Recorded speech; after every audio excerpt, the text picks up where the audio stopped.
Good morning. How is everyone? Welcome. So this is part two in our three-part look at Shakespeare's tragedy of Othello, the Moor of Venice. Had a little bit of technical difficulties, so part two is split up between this video and the subsequent part. Let's just recap what we did in our first video. We looked at context, both the historical context in which the play was written, a little bit about the life of Shakespeare and how that plays into the substance of his plays.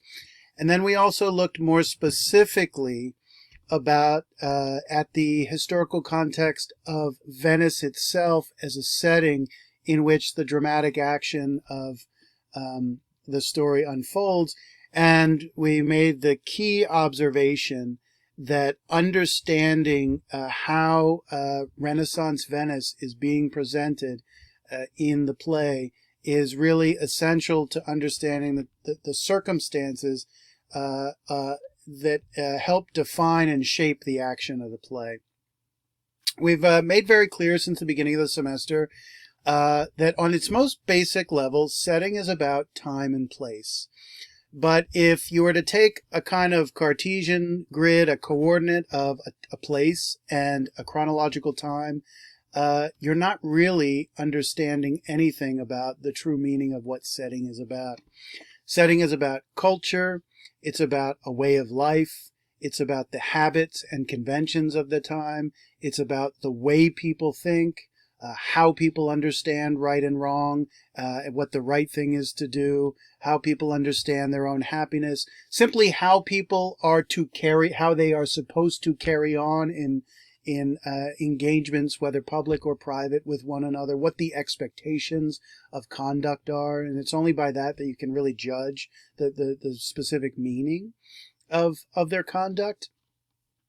And some basic observations we made that in general, the Renaissance throughout Europe, Italy, France, England, Germany, the real primary sites of the Renaissance means rebirth, the rebirth of ancient pagan Greece and Rome, so a non-Christian point of view, one that is decidedly this-worldly. And that while the Renaissance in all nations developed a certain type of synthesis between the faith-based outlook of Christianity and the more naturalistic view of the pagan society, there is definitively a this-worldly orientation to the Renaissance, and it's actually something we're already very familiar with in looking at some of the important distinctions between the story of Job and that hero and the story of Odysseus and the nature of that hero, which is that, just to recap very briefly, Job is a character who has worldly well-being. He has reputation, he has wealth, he has a family, he has standing with within his own society. And yet the story preaches fairly didactically that the sole value in life is the otherworldly attachment to God, to this transcendent being. You'd put it in those terms. In the Odyssey, we see a hero who has all those worldly, he has reputation, at times he's had wealth, he has political position, he has social position, he has all types of personal attributes that are appealing within the context of human society. And obviously there is a realm of the gods in pagan literature that's not at all unimportant. However, we see a character who is decidedly oriented toward the concerns and needs of this world, and things that that don't matter in the Bible matter intensely in the world of the Odyssey, in the Greek world, the pagan Greek world, which is to say things like reputation and respect and glory, right, are not things that matter in the context that comes out of the Judeo-Christian tradition, the Old and New Testament. So when the Renaissance happens, it gives a a naturalistic emphasis to science, to philosophy, to literature, to art, all across the board. The Greeks are understood to have really developed, and this sounds very odd because you wouldn't think this is a concept, or rather you would think it is a concept that every society in human history has hit upon, but they hit upon the concept of nature. And this is developed particularly in what's called natural philosophy, which is what in ancient Greece starting in the 8th, 7th century BC, such that nature stands for the concept or the idea of a cause that is immanent in this world. What do we mean by immanent? Meaning that it's within the embodied world of time and space that human beings have access to. The very idea of God, or particularly a God that creates nature, rather than is a manifestation of nature, in the Judeo-Christian is a God that is outside of nature, right? Therefore, if the goal of life is fidelity to God's commandment and fidelity to God's will and faith in God, then one is having fidelity and faith to something that is literally outside the bounds of time and space, something transcendent, or super sensible or supernatural. The concept of an immanent nature as an immanent cause means that everything that there is to know in the world is physically instantiated in time and space. And if the human mind or the human brain is instantiated in time and space as it is, then it has the capacity to know and understand everything that there is to know and understand. Now, let's be clear, that's the potential to know and understand. That doesn't mean we can gain access to every last thing, because certain things are just beyond our reach, but not because they're outside the dimension of time and space. It actually, precisely because matters of time and space also create barriers of getting access to certain things and so forth. The point is, nature as a cause within the world means that science can understand the world by understanding its causes and the effects they create. That is the very foundation of natural science. Now, that principle initiated in what's called the Baroque era just after the Renaissance. It initiated the first very powerful inklings of natural science in the work of René Descartes and Francis Bacon, who together really form the central structure, skeleton components of what we would see as the modern scientific method. The issue is, for us, as it relates to Shakespeare, is that concern for nature. Now, we're not talking about sticks and stones here and rivers and beautiful sunsets. We're talking about nature as a thing that causes all the manifestations of phenomena that we see around us, including human nature, and the phenomena we see from human beings is what they're like, what they do, what they think, what they feel, how they act, and then questions like why do they act and what is the cause, right?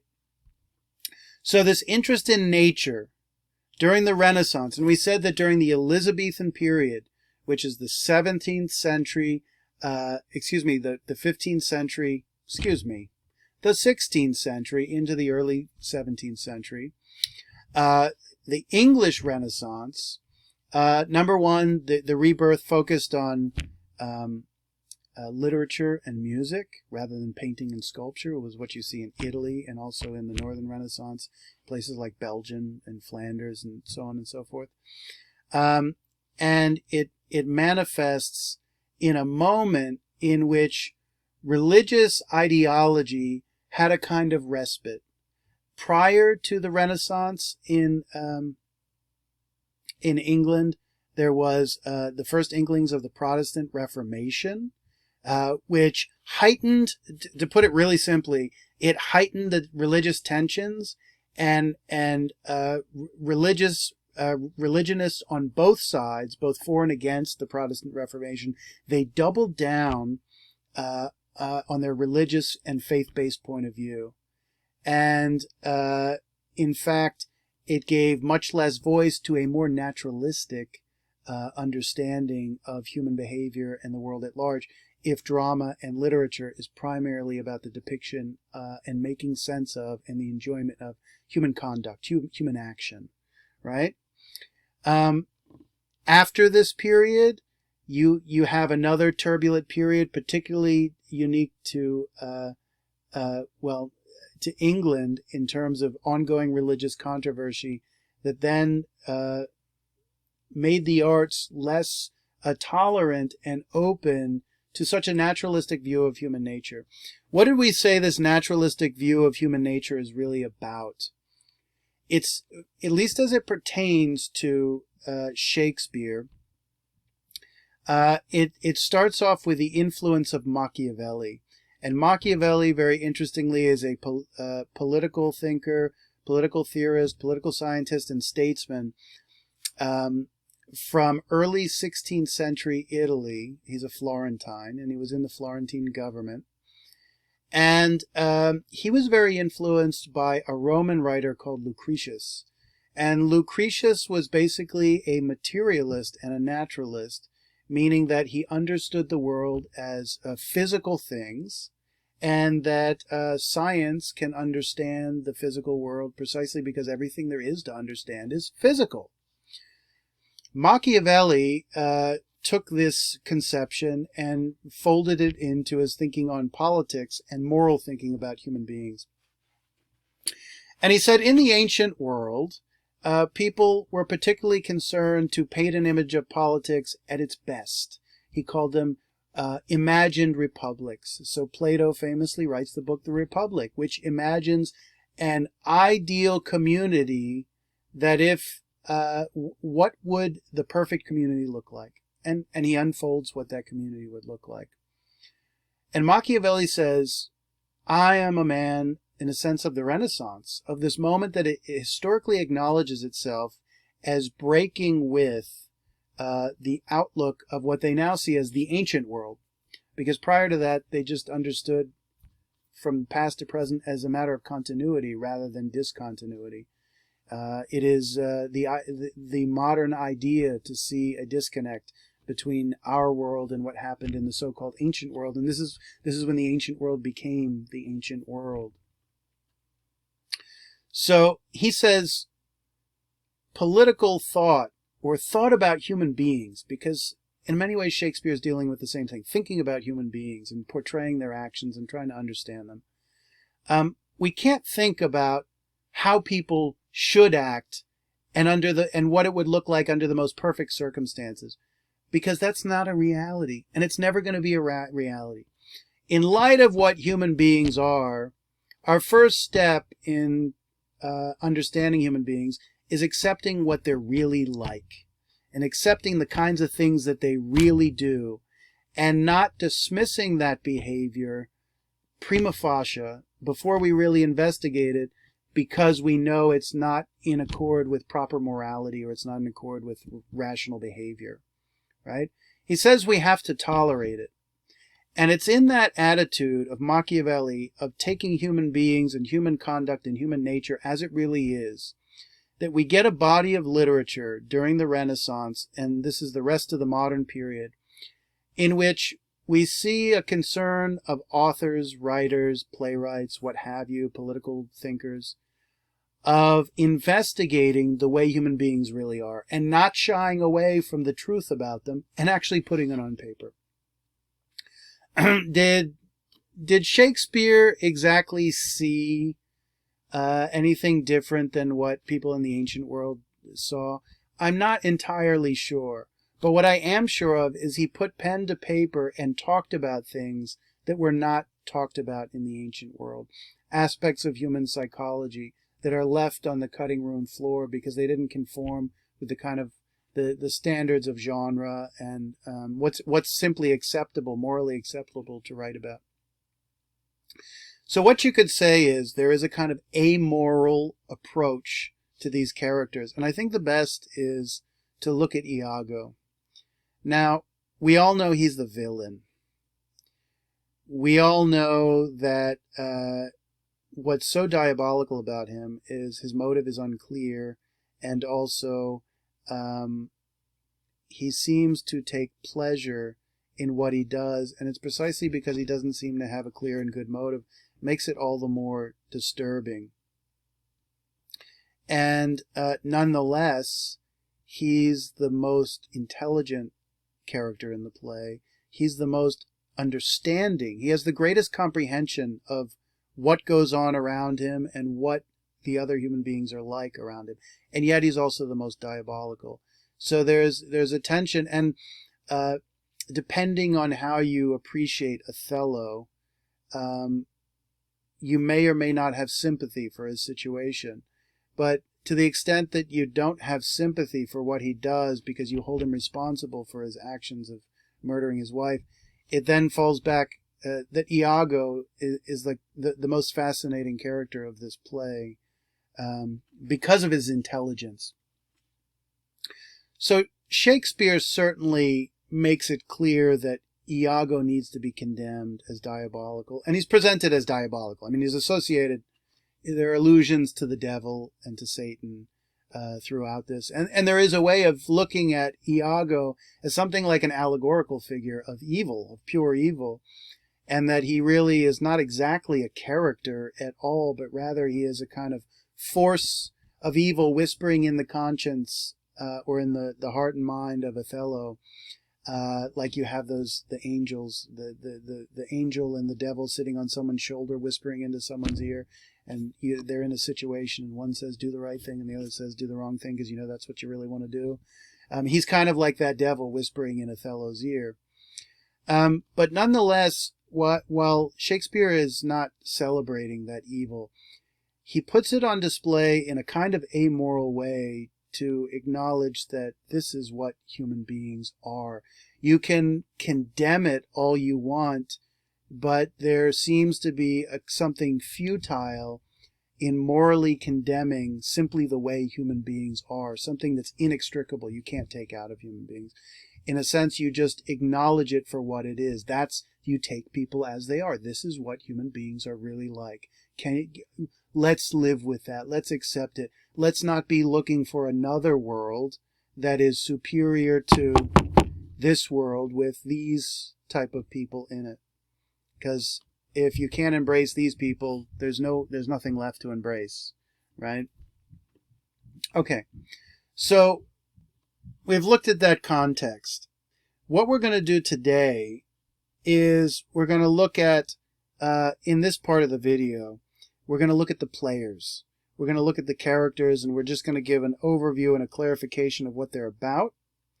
Then we're going to move into the plot of the play, actually first starting with Iago. Iago is a character who really defines the totality of the whole plot. And so we'll look at his plot, and then we'll look at the plot as it unfolds specifically from one act to the next. Then we'll look into the character of Othello in the next video, and in the character of Iago, to see what we're dealing with. Othello is this character who is split between two identities and two worlds. And sometimes other characters are more aware of that conflict in him than he is. And Iago is certainly not a character who's split between two worlds. He knows exactly what he is. He has a kind of tremendous sense of self-understanding. Yet he is a character of great duplicity because he constantly presents himself as something other than what he really is. And a great example of that is he is constantly described as honest Iago, and that is an observation that the other characters make because they see superficially that he appears to be the most trustworthy character in the play. And we're going to look in future lectures at the very meaning of the word honest and how it is so appropriate to this duplicitous and hypocritical character who presents an appearance on the one hand and has a reality on the other hand, and that his mastery of playing games and shaping appearances that are inconsistent with the truth are part of the very essence or strategy by which he creates his plot. And we'll talk a little bit about at the very end, we'll talk a little bit about the connections with Plato's allegory of the cave, because it's becomes quite apparent that we should say that the theme of appearance and reality is a theme that runs throughout Western thought, and thought in world generally, kind of religious, philosophic, social thinking. But it's very clear, I think, that there are certain instances in this play that more directly draw on the allegory of the cave. And I like to think of Iago as a kind of puppet master and psychologist who, through knowing the psychology of the other characters, is able to therefore manipulate them as a puppet master. Or to use the other metaphor, he is holding up the objects on the cave wall, and all the other characters are seeing the shadows, and he is manipulating them through getting them to see things that aren't what they seem to be to those characters. And this play has a very well cultivated set of vocabulary to distinguish the concept of appearing versus being, right?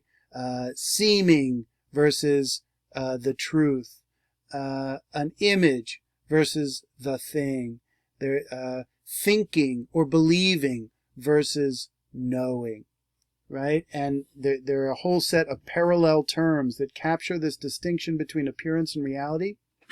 And what's very clear is that Shakespeare has employed these terms in a very strategic, in a very crystalline way, where it becomes very clear that he's self-consciously playing off the theme of these two categories of appearance and reality. Okay. And now for our players. So we've got Othello, interesting, the Moor of Venice. Othello is a character of multiple, or really two identities. He is a Moor, and he is also a Venetian. He is an outsider, but he is also not an outsider. He is the general of the Venetian army. He has shown himself to be worthy of that position.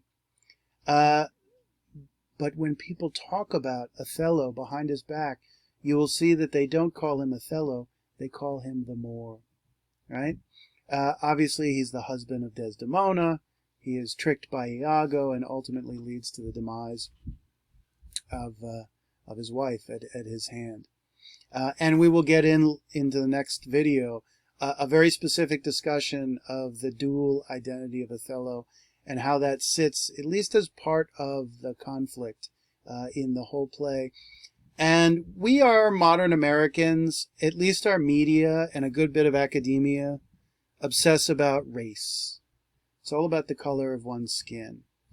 And no doubt that superficially, the color of Othello's skin is an important motif or trope within the context of this play. He is a dark-skinned man. His ancestry comes from another culture, even though he is highly integrated into Venetian or European society.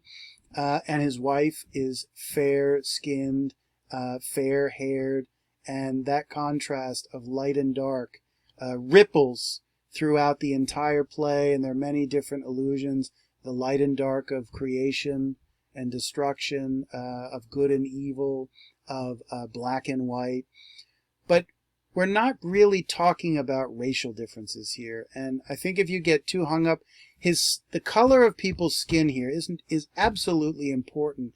It is a trope that Shakespeare self-consciously manipulates. But the important thing is skin color here is understood as a symbol for various types of cultural differences and different points of view and different attitudes. Okay, Iago. He was an ensign under Othello in the military.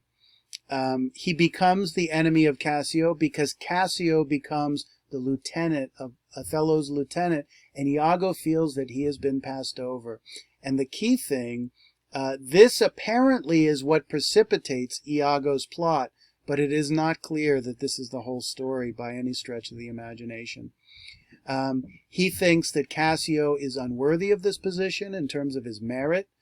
Iago feels slighted. He feels dishonored and he wants revenge.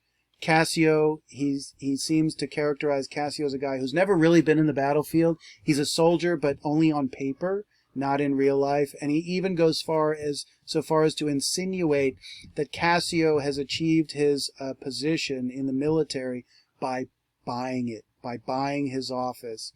The interesting thing about all these claims is that we don't actually have any corroborating proof for what Iago says. This is one of the fascinating mysteries of this play, such that appearances are reality. Remember, we talked about Machiavelli. This is a world in which what matters is the effectual truth of the thing. If there is an appearance, however false, if that's what people believe, and that's what they act on, that becomes, quote unquote, the truth, right? So Iago makes claims constantly throughout the play, some of which we know are demonstrably false, but many of which we're never given information to corroborate whether it's true or to refute it as false. But we know because of all this, he doesn't like Cassio. And Iago has been passed over because, for whatever reason, he feels he merited the job. And let's be really clear. This is very much like the movie Breaking Bad. The television show Breaking Bad, where, initially Walter White gets involved in making drugs because he needs to support his family and he thinks he has cancer. But then he discovers he's really good at being bad. And his motive shifts from helping his family to, this is where my excellence is to be found. So in doing it, I'm realizing these abilities, and I'm getting respect for it. So Iago gets passed over, but he wants to be respected. And what he's good at is contriving this diabolical plot. And of course, as part of the diabolical plot, he makes friends with Othello to such an extent that Othello then depends on Iago for advice and help. And here's the interesting thing, that Iago is the creator of the problem, and then he sweeps in to be the solution for each character by being their friend. And in this context, a friend in need is a friend indeed, and the function of the friendship involves helping a character out to solve a problem that in fact Iago has been the creator of. And he plays this kind of godlike power, and it's very disturbing and very unusual.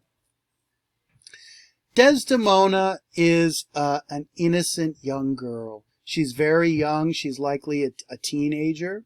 She's a fair Venetian, and her skin color and her hair color have many different connotations. Fair can mean just. Fair can mean light-skinned. Fair can mean beautiful. There's many connotations that are drawn out. And there are many speeches, dialogues that really involve playing on these words that deal with light and dark. She's the daughter of a senator, and of course her father is very upset with her, despite the fact that he has respect for Othello. When he finds out that they are married, he's shocked and appalled, and he feels he's been betrayed. And Venetian women betraying their men actually sounds like it's par for the course, and men betraying their women. As we've looked at the Venetian context in the speech by Emilia, this is just kind of what people do. And in Venice, people know to just take it as it comes and not to get too haughty about it, because this is the way human beings are. Desdemona and Othello, on the other hand, are not really indicative of Venetian culture, because they're both incredibly innocent, and they are very pure in their principles and their emotions. And this is part of the thing that's leveraged against them, that they're not sophisticated in the ways of society.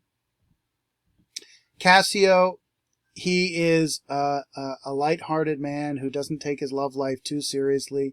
He's been friends with Desdemona. We discover that he's been friends with Desdemona maybe even prior to Othello knowing Desdemona. He becomes the honorable lieutenant of Othello, his right-hand man in the military, And then Iago contrives a circumstance where he gets drunk and acts out and attacks Montano, who is like the viceroy of Cyprus, as they're on this island. And he loses his lieutenantship. And then Iago, of course, goes to contrive to help Cassio get it back by talking to Desdemona.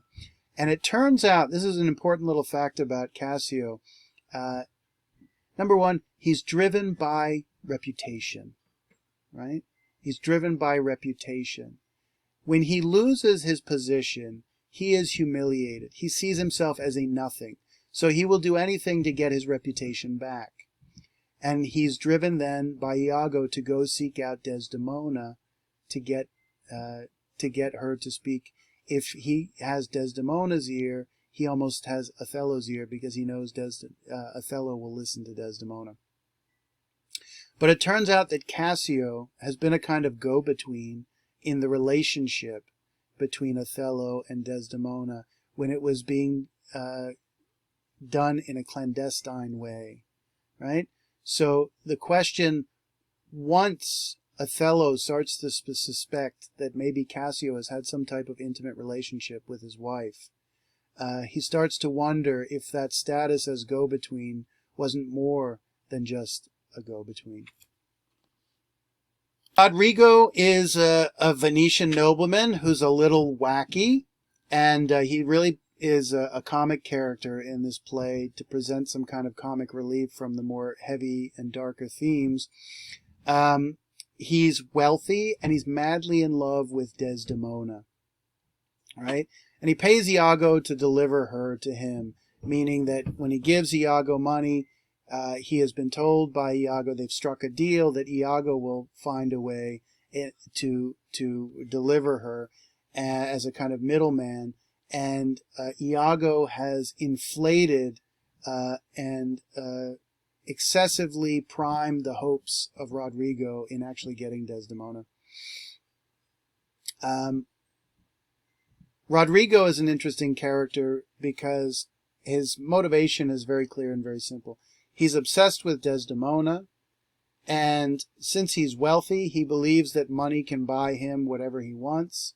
Iago understands this perfectly well and manipulates him in a strategy of setting Roderigo against Cassio, because once Roderigo has accepted the lie from Iago that Cassio is also interested in Desdemona, he feels threatened by Cassio, and Iago tries to kill two birds with one stone by having them ultimately attack one another.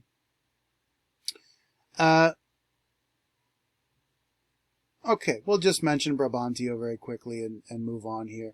But he's obviously a Venetian senator, a man of great standing, and he feels deceived by his daughter. And he had befriended Othello as a general, and yet he's not happy that she has married a Moor. And when they were befriended, he was, the good general Othello with very interesting stories.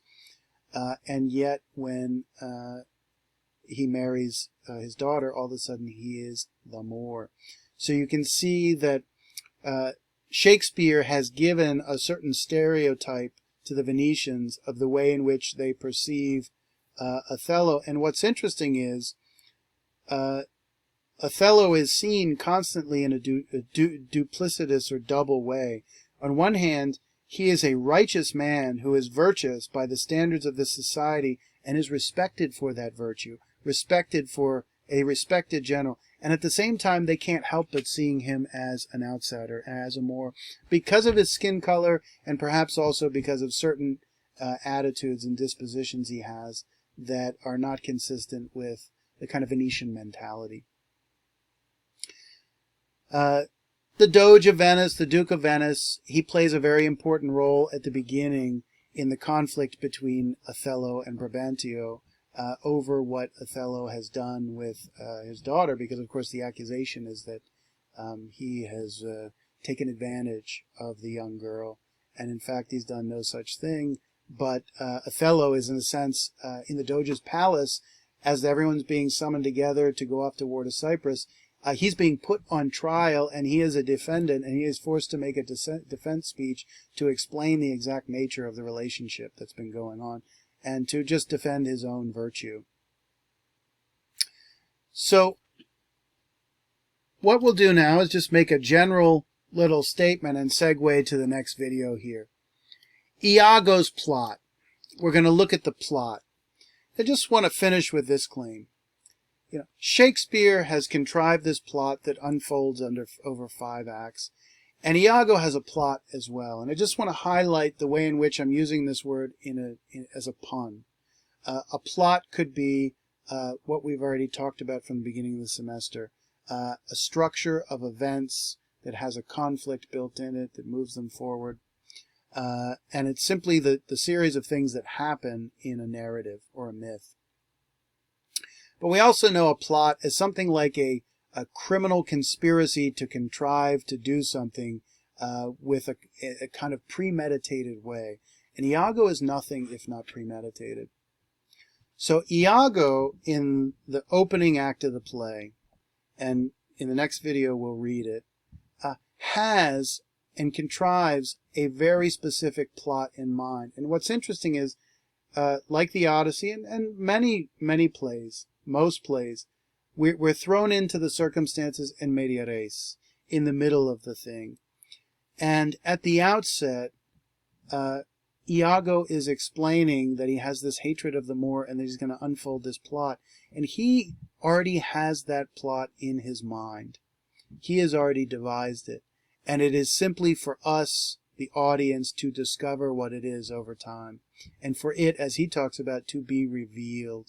And he says all will be revealed at the end when I've achieved it.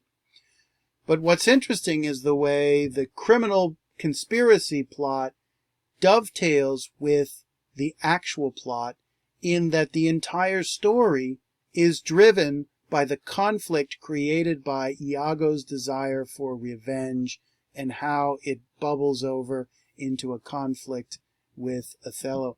You might ask yourself, what is the conflict of this play? Was it that Iago was initially harmed? Was it that he contrived this plot of revenge? Or does the conflict really exist? Is the central conflict of the play, does it really exist within Othello, in his quest to discern truth from fiction regarding Iago and the fidelity of his wife? So in the next video, we will look at the plot and then move into passages which characterize and clarify the exact nature of Iago and Othello.